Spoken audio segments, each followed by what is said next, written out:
Welcome to Exotic Gardening UK, Yorkshire Kris Weekly, and what a week it's been. The weather has been absolutely atrocious for August. We've had highs of about 16, 17 degrees. We've had absolutely lashing of rain pretty much every day. So the garden is completely sodden and pretty cool. So it wasn't really a good time to cut down that Haniba banana last week. But anyway, last night we had a frost, not here thankfully, but in parts of the UK we had a frost. I know in Cheshire they had frosts at the airports in Manchester and Belfast. They're down to 2-3 degrees. Up in Scotland they're down to 0 in places. So unfortunately some plants will have been sort of frosted in the most northern gardens and parts of Cheshire, which is unfortunate, but it's still only August. Although we're very close to September, it's still warm enough for all the plants to be out still, and the garden's still looking fantastic. We've still got at least 1 month, if not 2 or 3 months, where most of the plants can stay out, so we're not going to start thinking about overwintering yet. But in this episode I'm going to show you one plant in the garden that's been eaten by caterpillars, which is quite unusual.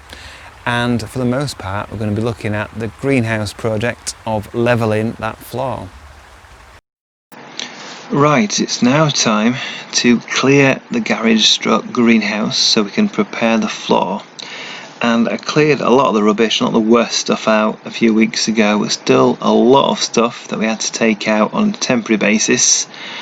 So got all the family involved, taking out every single thing. This included all the furniture, all the bags of compost, things like that, and also included all the shelving and all the wooden legs that are stuck into the ground and screwed in. So it didn't take too long to get most of this out. Some things were a bit harder than others, and some of these units had been screwed down for a long time, so it took a while to get those out. And we got all the back units out as well, and these have been screwed in the longest, and where they've come off the wall we have had to paint over the places where the wooden sort of backing wood was. And now the camera's back the right way. We have to clean this floor as well, so we have to clean it really well. So we hoovered everything, we swept it, we wet mopped it, got rid of absolutely everything because we need it really clear and clean before we go to the next stage in the process of levelling the floor. So we hoovered the walls, we washed everything down, and then we were ready for the next stage.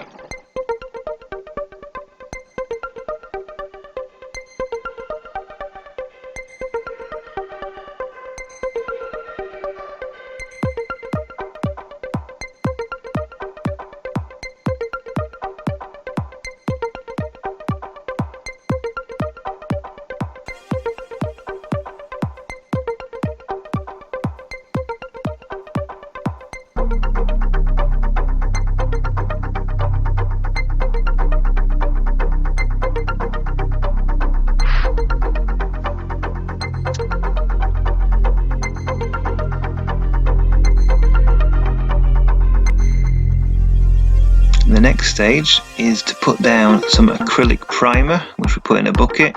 I first went and did all the edges, so brushed around all the edges and hard to get to places, and then I used a roller to cover the rest of the floor.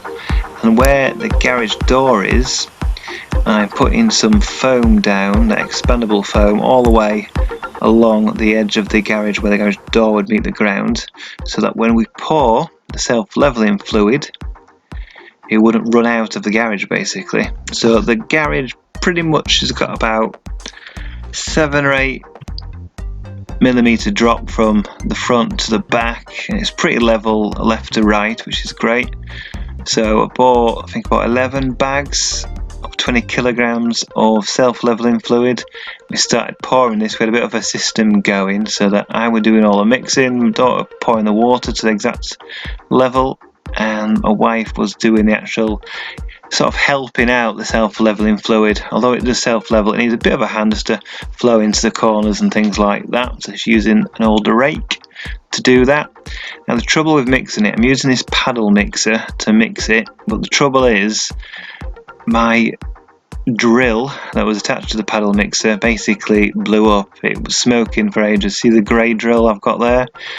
So after about 5 bags it was completely burnt out. So this is the last one, this is the 5th bag we're just pouring out, and then we had to go and buy a new drill. So you've got a green drill now, much more powerful one. Now the trouble is I've had to go and buy a new drill, so that took about half an hour or so, and in that time the first 5 bags of self-leveling fluid have dried and set completely, which you don't want. You want every single pour to merge into the last one, so you get one sort of continuous sort of surface and it all gets to flow around. But because I've had to buy a new drill and go out, it means that the second lot is slightly different from the first lot, and it's not merging. You see that line from sort of the right corner coming towards the screen. So anyway, we carried on pouring, mixing. This drill, the second drill, actually started burning as well, so I'm doing quite a lot by hand as well to save the drill a bit of the time. By this stage I was thinking the drill's going to burn out again, so I was pouring and pouring, mixing it by hand quite a lot for this last bag, which we're going to get to in a minute, and it just made it a great consistency. But overall it wasn't too difficult a job apart from the drill burning out, and now we've got a very nice level floor ready for the next stage of the process, which we'll show you in a forthcoming video.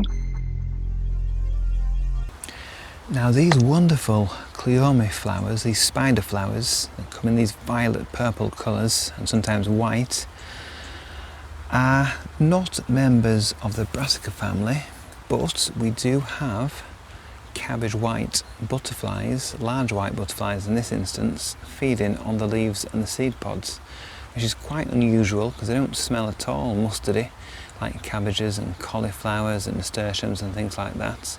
But yet they've decided to use this as a food plant. But it's not done too much damage. We've still got them flowering. Yes, we've lost a few leaves, but overall we've still got many plants still looking healthy. And they're not affecting the flowers, they're just going for the leaves and the seeds. So I will leave most of these cabbage white caterpillars on here.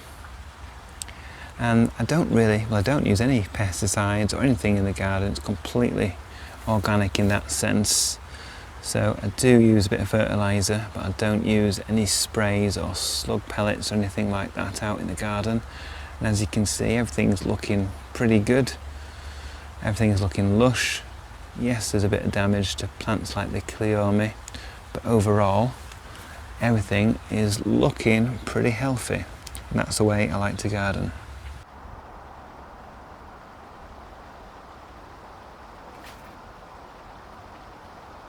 Thank you for watching this edition of Exotic Gardening UK. Join me next week where I'll be doing more in the garden.